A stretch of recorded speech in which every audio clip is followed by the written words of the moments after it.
vejo que se você estiver conectado com Deus, uma vida espiritual bem, você em todos os outros aspectos da tua vida, você vai viver bem. O bem, na integralidade da palavra, não dizendo que você vai se abster de problemas e dificuldades, mas que você vai ter sabedoria suficiente para poder encará-las e vencê-las. Eu já falei isso num podcast, cuida do espiritual que o resto você será dado por acréscimo. Isso não é aí, mais ou menos isso? É mais ou menos assim, é isso aí, né? Cuida do espiritual. Então, ótima colocação, mas nós temos que entender que o plano de Deus para a humanidade ele é perfeito. E o Evangelho, o que é o Evangelho? O Evangelho é boas novas de salvação. Jesus veio trazendo o Evangelho. Por que eu falo isso? Como colaborando com o seu Agostinho. Na época que Jesus veio, eles precisavam de um libertador político, de um libertador que pudesse tirar eles do jugo dos impostos que os romanos estavam cobrando deles. Eles precisavam de alguém que pudesse sanar a dificuldade financeira, né? Talvez de alimentação, ao qual toda a produção deles primeiro tinha que ir para os romanos. Então, a alta taxação de impostos e etc. Então, começou a se criar uma mentalidade naquela época, né, por um grupo de judeus, e esses judeus que acreditavam na lei, que aquela pessoa que viria seria um governador político, que mandaria o Império Romano embora, ia trazer novamente para eles, né, o bril de Israel, daquele povo que já tinha sido libertado uma vez. Mas não. Aí Jesus chega trazendo um evangelho, que é boas novas de salvação, que é da parte espiritual, que é a parte que está lá dentro, que é o que interessa. Por que é o que interessa né, a todos que estão aqui e você que nos escuta? Porque essa terra, Tiago diz numa carta de Tiago, que é como um vapor de fumaça, que ora aparece e ora desaparece. Quem de nós aqui sabe do nosso amanhã? Quem sabe quantos dias nós vamos durar? Se nós vamos ter uma semana, um mês, 5, 10 ou 50 anos a mais do que estamos vivendo, né? Porque pode ser daqui uma semana sermos acometidos por algo. Então ele traz algo que é eterno. Então aquilo que conta para a nossa vida verdadeiramente é viver bem aqui, em paz, em alegria, sim, na plenitude de tudo aquilo que ele sonhou para nós aqui na Terra. Mas nós temos que saber que maior ainda é aquilo que nos espera, que é o eterno, né? Que é o eterno. Então isso que importa. Então boas novas do Evangelho vinha trazer um reino espiritual. E o Evangelho é muito simples, Thompson. É muito simples. Aí há muitas denominações, muitas pessoas, e nós falávamos de pré-conceitos antes, fazem algo que é muito fácil de dizer. Primeiro, nós temos que entender que Deus criou o homem e a mulher. Somos criatura dele. À medida que nós pecamos, tu tinha me perguntado lá no bloco anterior... O que é o pecado? Né? No bloco anterior, o que é pecado? Pecado é errar o alvo. Mas o alvo do quê? Deus nos deu um alvo para nós seguir. Posso pecar sem saber? Pode. Mas se você pedir perdão pelos seus pecados, mesmo aqueles que você não sabe, Deus é capaz de perdoar você. Mas basta o arrependimento? Isso eu entrei em discussão com inclusive, não vou dizer quem, mas um amigo da igreja de vocês. É que existe uma diferença entre aquele remorso, né, que é... fiz. Fui, matei, roubei, agora me arrependi, tô livre. Agora, o que é o arrependimento? Mudança de vida, é você mudar a rota. É antes eu vivia assim, agora eu vou viver de outra forma. Porque no leito de morte não tem mais chance de estar doente, né? Nos últimos dias não tem mais chance. Não tem mais chance de você voltar atrás. Não, bota. Quer botar? Não sou muito bom em falar. Os espectadores querem ouvir a tua voz. Falando em pecado. O Thompson aqui me passou o microfone. Falando em pecado. Cometi um pecado. Pedi perdão, foi perdoado. Cometo o mesmo pecado novamente, o mesmo pecado O que vocês têm a dizer sobre isso? Que não houve um arrependimento. Porque arrependimento justamente é você reconhecer aquele erro e deixar de praticá-lo. Né? Por isso que eu disse, é diferente de remorso. Remorso é o quê? Eu sinto que está errado, mas continuo praticando. Então não adianta ir na igreja no domingo e na segunda tá Exatamente. ferrando com o teu colega de trabalho. Mas o chamado de Jesus é um chamado ao arrependimento, mudança de conduta. Antes eu mentia, por exemplo, né?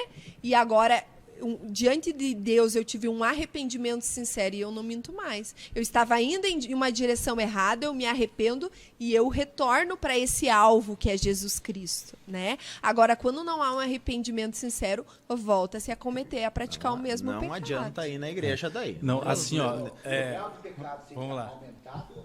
Não existe Diante de pecadinho e Deus. pecadão, é isso? Na Pecado. católica existem os pecados mortais, né, Agostinho? Explica melhor aí. Na verdade, assim, no passado se falava, hoje já não se fala mais, então na catequese a gente estudou, mas faz tanto tempo que já passou, então eu dizer hoje o que é um pecado mortal? Para eu lhe explicar, vou lhe ficar devendo essa, nem sei. Claro, existem sim os pecados, como se diz, não existe um pecado maior, menor, mas acima disso tudo, veja que o próprio Jesus, quando conta a parábola do filho pródigo, o perdão existe, mas tem que haver o arrependimento. Sincero. Sem arrependimento, não existe perdão. Claro, eu posso cair no erro de novo. Eu posso repetir o erro de novo. Mas tem que haver novamente o arrependimento. Novamente. Agora eu posso até lhe dar um abraço, pedir desculpa, na hora que dou as costas, que se vai. Não, aí não houve o arrependimento. Tem que existir o arrependimento.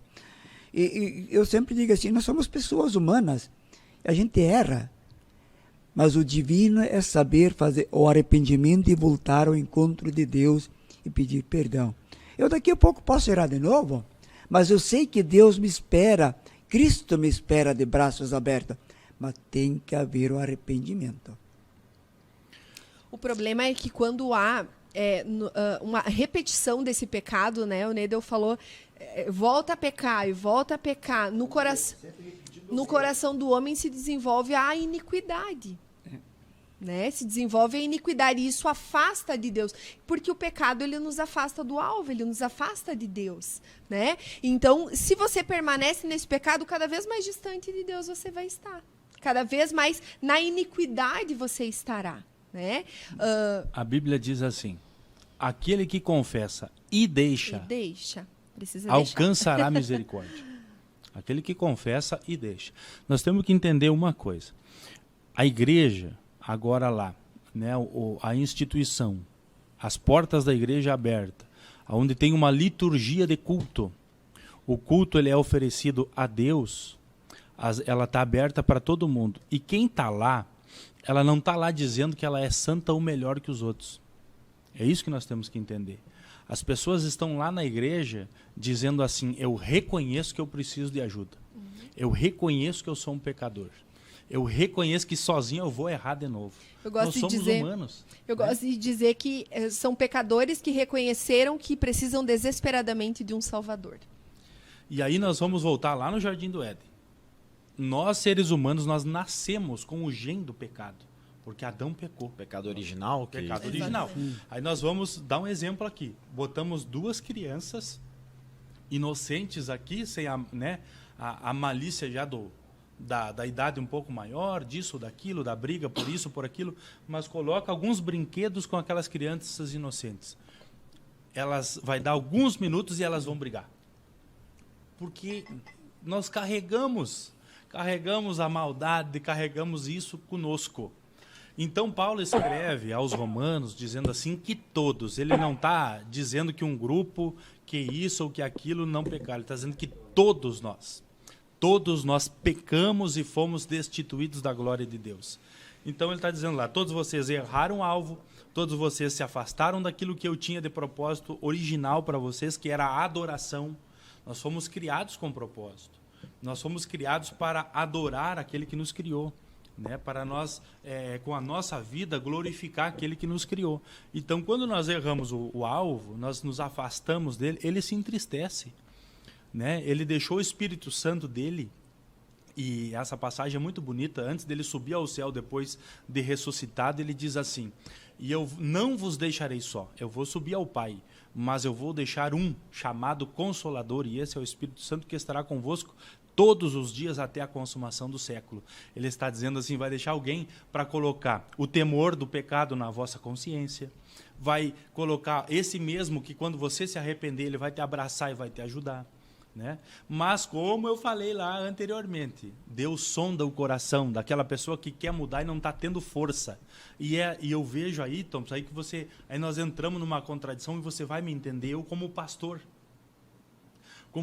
que ama aquela ovelha, que é tão difícil de arrebanhar ela para ela estar ali junto. Às vezes seguir a linha. Seguir a linha, entende? Daquelas 100 ovelhas que estavam ali e uma se perdeu, é tão difícil. Você tá ali com ela, tá ali no dia a dia, e quando ela erra, você diz assim, ó, não entra mais aqui. Né? Não entra mais aqui que para ti não tem mais lugar. Não. Você vai querer trazer de volta, e se foi lá a mão direita que estragou, né, você vai consertar, vai botar um bálsamo, vai botar uma faixa, vai botar uma liga e vai tentar ajudar a curar. Então ali tem um lugar, e o que é isso? Né? É uma representação de dizendo assim, não é o Leandro, não é o ser humano, mas a Bíblia diz assim que não é nós quem convencemos, mas é o Espírito Santo de quem convence o homem do seu pecado. Ele está dizendo assim, ele vai lá 2, 3 vezes, mas daqui um pouco, na 4ª vez, Deus vai falar com ele e ele vai ter força para mudar. Por isso que quando tu diz assim, mas adianta ir na igreja no domingo, adianta sim. Porque lá você está ouvindo todos os domingos a palavra de Deus, que é um chamado ao arrependimento. E de repente essa palavra começa a gerar uma mudança genuína na vida daquela pessoa. Né? Uma mudança, chamar ela uma mudança de conduta. Por que nós ensinamos todo domingo na igreja? A Bíblia, a palavra de Deus, o correto. Né? Ou seja, quando nós aprendemos o correto, é como uma nota. Para você conhecer uma nota de dinheiro falsa, precisa ter conhecimento da nova, né? da original, da correta. Da mesma forma, o evangelho é pregado aquilo que é correto, aquilo que deve ser feito, aquilo que agrada a Deus. Não, no que eu disse que adianta, essa pessoa foi no domingo, na segunda fez o que não deveria ser feito, na terça morreu, não foi pro céu, então, né? Isso aí. Ela só vai pro céu se ela morrer no domingo. Isso aí só o juiz vai saber responder. Tu sabe que... Deus, o justo juiz, né? Aquele em quem não há iniquidade, só ele tem a resposta para essa pergunta. Tu sabe que eu tenho uma palavra, né, que eu gosto muito, que diz que o céu terá muitas surpresas. Né? Alguns que estariam lá, que a gente acha, né? Talvez não estariam, e aqueles que a gente acha que não estaria, estarão.